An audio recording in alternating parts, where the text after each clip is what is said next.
दिसंबर से 19 दिसंबर 2021 में इस अंतर्राष्ट्रीय गीता महोत्सव के अवसर पर बहुत से रंग इस महोत्सव के देखने को यहाँ पर मिले।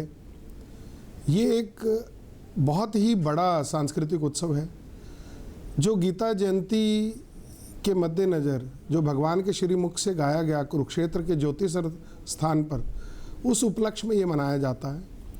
और कुरुक्षेत्र के ब्रह्म सरोवर तट पर 18 दिन तक इस आयोजन के बहुत सारे रंग, जिसके अंदर कला, संस्कृति, ज्ञान, श्रद्धा, हर तरह का रंग यहाँ पर, खेलकूद, खरीदारी, लोक कलाकार, सब यहाँ देखने को मिलता है। और इस अद्भुत आयोजन के अंदर जो इसकी सबसे बड़ी खूबसूरती है वो ये ब्रह्म सरोवर, जहाँ से ब्रह्मा जी ने सृष्टि की रचना का शुभारंभ किया, उत्तर वेदी का स्थान है जो ब्रह्मा जी का, उस स्थान पर यह मेला लगता है, जहाँ की सदरियों के अंदर लगभग 500 से ज़्यादा क्राफ्ट पर्सन पूरे देश और दुनिया से आकर अपनी कला का प्रदर्शन करते हैं एवं जो सामान यहाँ पर उसे बेचते हैं, जिससे कि उनका एक बहुत बड़ा इकोनॉमिक जो ग्रोथ है, जो इकोनॉमिक फ्रंट की जो लड़ाई है, रोजगार की लड़ाई है, स्वदेशी की लड़ाई है, उसका एक बहुत बड़ा संगम यहाँ इस तीर्थ के ऊपर होता है। उसके साथ साथ जो अपनी संस्कृति, जो भारतीय संस्कृति के अंदर जो मुख्य चीज़ें हैं, वो सारी संस्कृति हमारी रामायण और महाभारत गीता के आसपास घूमती है। और ये हरियाणा को एक बहुत बड़ा गौरव मिला है, बहुत बड़ा गौरव है हरियाणा के पास कि वो संस्कृति के दो बड़े केंद्रों में से एक केंद्र की गीता की, महाभारत की जननी है।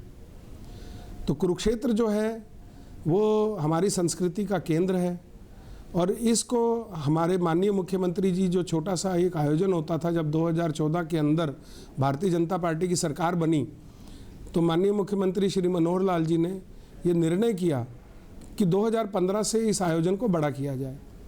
2015 के अंदर ये आयोजन बड़ा हुआ, 2016 के अंदर इस आयोजन को अंतर्राष्ट्रीय स्तर पर ले जाने का प्रयास हुआ और इस महोत्सव का नाम अंतर्राष्ट्रीय गीता महोत्सव दिया गया। इस महोत्सव को संतों के प्रेरणा से, संतों के आशीर्वाद से, हमारे गवर्नर साहब की प्रेरणा से और यहाँ की पूरी एक बड़ी टीम, जो लोकल यहाँ के समाज सेवी हैं, जो संत हैं, जो संस्थाएं हैं, जो धार्मिक संस्थाएं हैं, सामाजिक संस्थाएं हैं, उन सब के साथ मिल के इस आयोजन को मनाया जाता है। और इस आयोजन के अंदर जहाँ 2014 तक 4 लाख लोग आते थे, आज इसके अंदर 2019 में 40-42 लाख लोग आए। आज भी कोविड के बाद हम लोगों ने इसे 2021 के अंदर जो है एक बड़ा भव्य स्वरूप दोबारा हम लोग इसका लाने में सफल रहे, जिसके अंदर मुख्य हमारे जो इसके अंदर आशीर्वाद रहा वो हमारे मुख्यमंत्री जी और स्वामी ज्ञानानंद जी महाराज का रहा, जिनके कारण से बहुत बड़ा संत सम्मेलन, बहुत ही खूबसूरत जो है ये ब्रह्म सरोवर और इसके साथ साथ देश के प्रमुख संतों का यहाँ पर आना, संत सम्मेलन में हमारे माननीय गवर्नर साहब का यहाँ पर 3 दिन इस कार्यक्रम में रहना, ये एक बड़ी प्रमुख चीज़ें थी। इसके अंदर बहुत सारे हमारे प्रमुख देश के लोग आए, जैसे हमारे लोकसभा के स्पीकर श्री ओम बिरला जी यहाँ पर पधारे 11 तारीख को। ऐसे ही हमारे जो पर्यटन और टूरिज्म अपना कल्चर मिनिस्टर हैं श्री जी कृष्ण रेड्डी जी, वो भी यहाँ पे आए और सब लोग यहाँ की छटा देखकर, यहाँ के स्थान को देखकर अभिभूत थे। और कुरुक्षेत्र का एक टैगलाइन इस बार बना, हरि का ठिकाना हरियाणा, गीता की धरती पर जरूर आना। तो इस नाते से गीता की धरती पर कुरुक्षेत्र डेवलपमेंट बोर्ड सब लोगों के स्वागत के लिए, सब लोगों की जो श्रद्धा यहाँ पर है उसके स्वागत के लिए यहाँ पर तैयार है।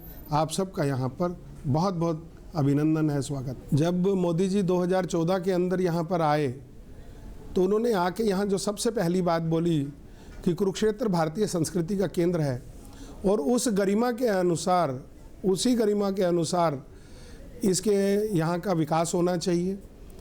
उनके इस कथन को हमारे माननीय मुख्यमंत्री जी ने अक्षर ठीक करने का, उसको ऊपर कार्य करने का प्रयास किया, जिसके लिए कुरुक्षेत्र के अंदर कृष्णा सर्किट के अंतर्गत 97.5 करोड़ रुपया लगभग यहाँ पर पहले चरण में आया। विराट स्वरूप ज्योतिसर के अंदर आप देखेंगे कि वहाँ पर वो लग गया है, उसका भी लोकार्पण अगले 2-3 महीने में कुरुक्षेत्र विकास बोर्ड के द्वारा करवा दिया जाएगा।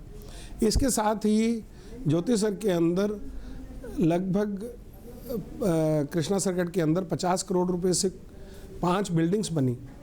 उसके अंदर थीम के लिए कुरुक्षेत्र 48 कोस कुरुक्षेत्र क्या है, कुरुक्षेत्र क्या है, गीता का उपदेश क्या है, 18 दिन तक युद्ध जो चला उसके मुख्य सीक्वेंस, इन सब चीज़ों को लेके, भारत के गौरवशाली पक्ष को लेके, इतिहास के गौरवशाली पक्ष को लेके इन इंटरप्रिटेशन हॉल्स के अंदर लगभग 200 करोड़ रुपए की लागत से इन थीम बिल्डिंग्स को डेवलप किया जाएगा, जिसके अंदर लेटेस्ट टेक्निक्स जो हैं उन्हें डाला जाएगा, चाहे वो ऑगमेंटेड रियलिटी है, आर्टिफिशियल इंटेलिजेंस है, होलोग्राफिक इमेजेस है, 3D मैपिंग है, प्रोजेक्शन मैपिंग है। इन सब टेक्नोलॉजी के साथ लेके इन जो बिल्डिंग्स बनी हैं, इंटरप्रिटेशन हॉल्स बने हैं, इनको डेवलप किया जाएगा। उसके पहले चरण का कार्य पूरा हो चुका है। इसके अलावा कुरुक्षेत्र की 48 कोस जो कि सांस्कृतिक कुरुक्षेत्र है, जो आज के समय में 5 जिलों में फैला है। ये कुरुक्षेत्र, कैथल, करनाल, जींद एवं पानीपत, इन 5 जिलों तक ये बाउंड्री है कुरुक्षेत्र की। इसके अंदर 164 तीर्थ चिन्हित हैं, जिनमें से 30 तीर्थों की घोषणा इसी बार मुख्यमंत्री जी ने इस 11 तारीख को की, 11 दिसंबर को। पहले 134 थे, अब 164 हो गए। तो इसमें से लगभग 75 तीर्थों के ऊपर कार्य जो है अगले कुछ दिनों के अंदर इस आज़ादी के अमृत महोत्सव में पूरी कर ली जाएगी। और इस बार के आयोजन का जो मुख्य कार्य रहा वो आज़ादी के अमृत महोत्सव से जुड़ा रहा। कुरुक्षेत्र को आज की डेट में आप एक सिटी ऑफ म्यूज़ियम भी कह सकते हैं। हमारे पास 3-4 बहुत अच्छे म्यूज़ियम्स हैं यहाँ पे, और हमें बहुत ही ये आपसे बातचीत करते हुए गौरव भी अनुभव हो रहा है कि धरोहर की अपनी एक विशेष पहचान है, ना केवल कुरुक्षेत्र में, पूरे देश में। और अभी तक तो इसकी ख्याति जो है वो इंटरनेशनल लेवल तक भी, जो बाहर से भी लोग हमारे पास से टूरिस्ट आते हैं दूसरी कंट्री से, वो भी धरोहर को देखना चाहते हैं। आप देखेंगे कि अभी धरोहर में मैं कुछ दिनों से देख रहा हूँ कि कोविड की वजह से बंद था, जैसे ही खुला है दिल्ली के कई सारी बसेज, हमारे स्कूल के बच्चे भी इसको बड़े उत्साहपूर्वक देखने आते हैं। कोई भी कुरुक्षेत्र जो बाहर से आता है वो इसको देखना चाहता है। तो धरोहर के साथ साथ अभी हमने कोविड से जब छूट मिली तो उसके बाद हमने अपने जो 1857 जंग आज़ादी जो हमारा म्यूज़ियम है उसको भी हमने हमारे मुख्यमंत्री जी से, माननीय मुख्यमंत्री जी ने उनका लोकार्पण किया है। और जितने भी लोग अभी धरोहर में आ रहे हैं उनमें से बहुत बड़ी संख्या के अंदर वो 1857 जंग आज़ादी म्यूज़ियम को भी देखकर बहुत ही प्रसन्न होते हैं। तो मेरा जितने भी हमारे जो कुरुक्षेत्र भ्रमण करने वाले टूरिस्ट लोग आते हैं, खासकर जो हमारे युवा साथी हैं, मेरे अपनी यूनिवर्सिटी के भी, हमारे नगर के भी और बाहर से आने वालों के लिए भी, मेरा उनसे आग्रह है कि जब भी कुरुक्षेत्र आएँ, धरोहर के साथ साथ 1857 जंग आज़ादी म्यूज़ियम इसको विज़िट करें। आपको एक बहुत ही हमारी संस्कृति का जो महत्वपूर्ण पहलू है, किस तरह से जंग आज़ादी के लिए पहला स्वतंत्रता संग्राम उसकी शुरुआत हुई, कैसे उस समय के जो रूलर्स हैं उन्होंने उसको दमन करने का प्रयत्न किया, और किस तरह से हम लोगों ने इसमें बहुत लिमिटेड रिसोर्सेज होते हुए भी हमारे वीरों ने अपनी जान की परवाह करते हुए इसमें सफलता अर्जित करी। ये सब कुछ उसमें बहुत खूबसूरती के साथ डिपिक्ट किया गया। तो कृपया जब भी आएँ, make it a point two visit these 2 museum, you will really enjoy it.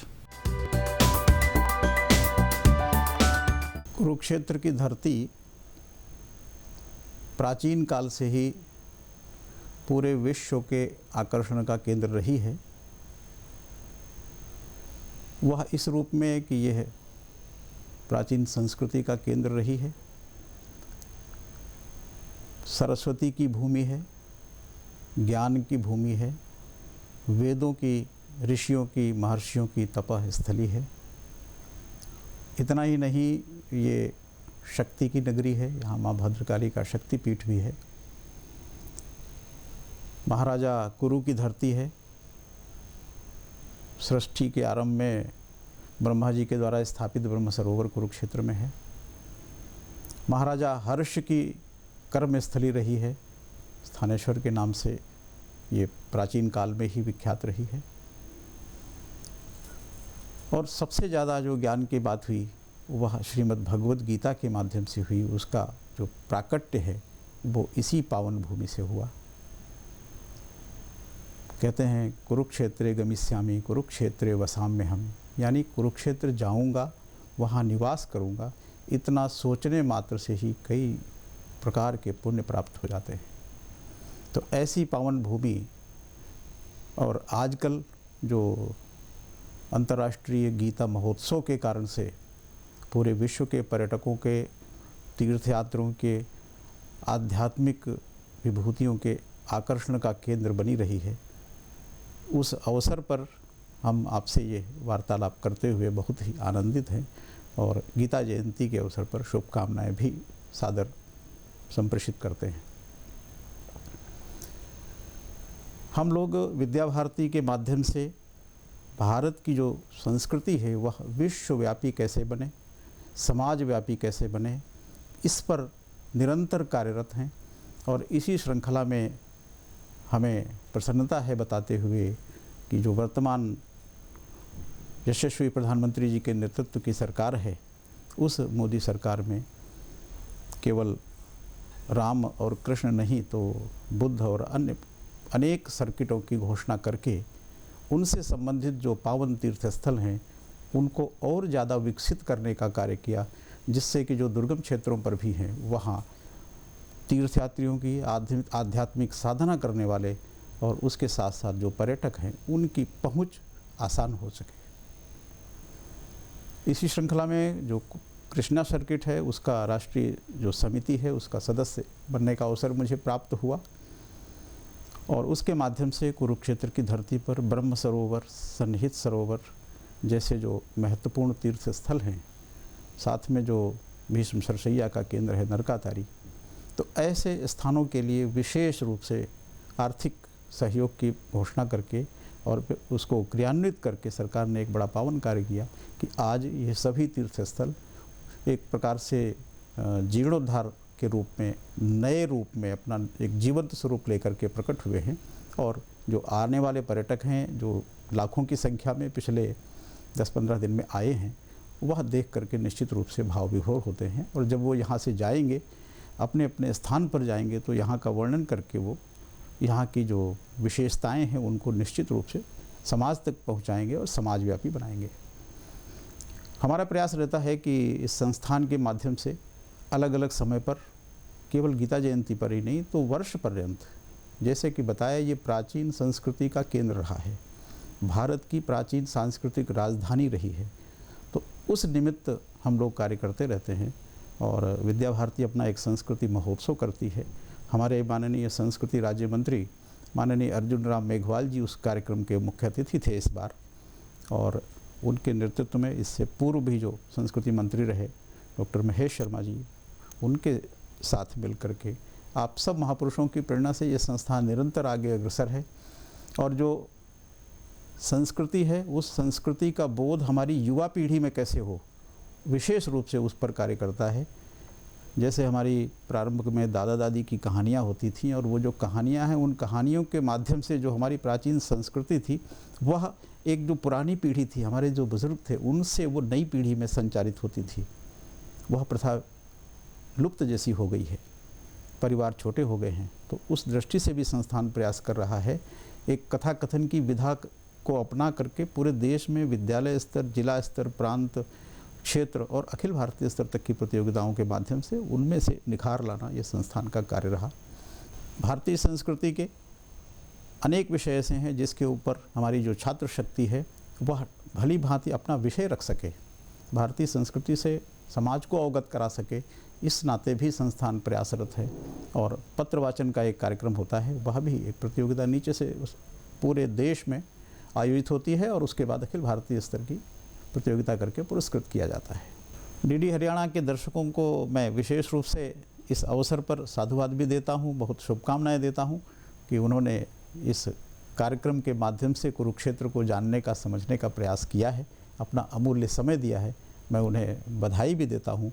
और जो नया वर्ष आने वाला है, विशेष रूप से अभी जनवरी में जो हम जिसको आंग्ल नव वर्ष के मानते हैं, उस पर तो अपना उत्सव मनाएंगे ही। मैं उनसे ये भी आग्रह करूंगा कि हमारी संस्कृति, हमारा वर्ष तो अप्रैल में प्रारंभ होता है, चैत्र शुक्ल 1 जो नवरात्रि से प्रारंभ होता है, और उस समय भी वह इस कुरुक्षेत्र की धरती पर, देवी की धरती पर आएँ और आकर के माँ भद्रकाली का आशीर्वाद लें और अन्य धूमधाम से, पूरे भाव से अपनी सांस्कृतिक परंपरा को जीवंत रखते हुए भारतीय नववर्ष अवश्य मनाएं।